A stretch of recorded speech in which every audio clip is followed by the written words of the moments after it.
के पापा कहता, हमरा सैया जी के चाचा कहता कि लड़का तोहरे के पापा कहता, हमरा सैया जी के चाचा कहता।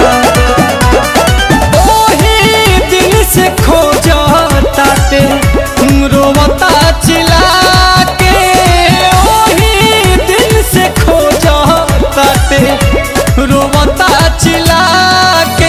सोझा सा बकाई साफा कहता, लड़का तोहरे के पापा कहता कि हमरा सैया जी के चाचा कहता कि लड़का तोहरे के पापा कहता।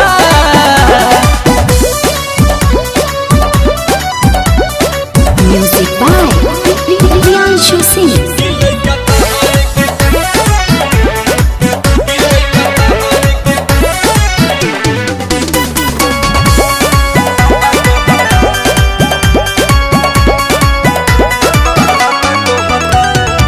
केतन मनाई दूध पीली धराई तनिको नाही चुपाला हो। सासु ननद गोतिन देवर के छोड़ा सैया के कोहरा न जाला हो।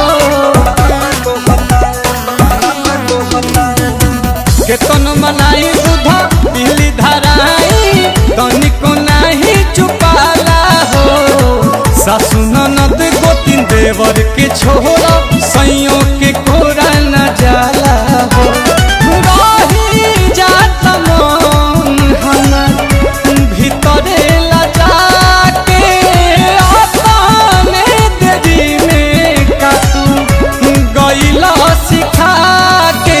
खाए के गोलगप्पा कहता, लड़का तोहरे के पापा कहता कि हमरा सैया जी के चाचा कहता, लड़का तोहरे के पापा कहता।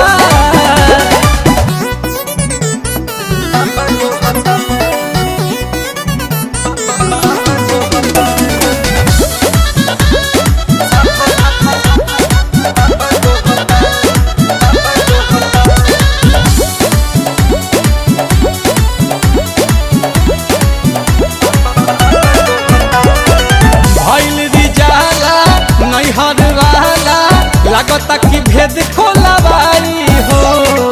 विपत के घड़ी गोविंद खड़ा ही कहरी, लागे पिया से पिटवाई हो। भइल रिजाला नैहर वाला, लागता भेद खोलवाई हो। विपत के घड़ी रोशन खड़ा ही कहरी, लागे पिया से पिटवाई हो।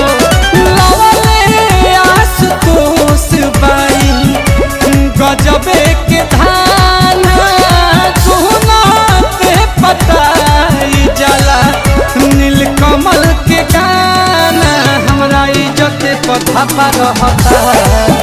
लड़का तोहरे के पापा कहता कि सोझा सा बकाई साफा कहता, लड़का तोहरे के पापा कहता।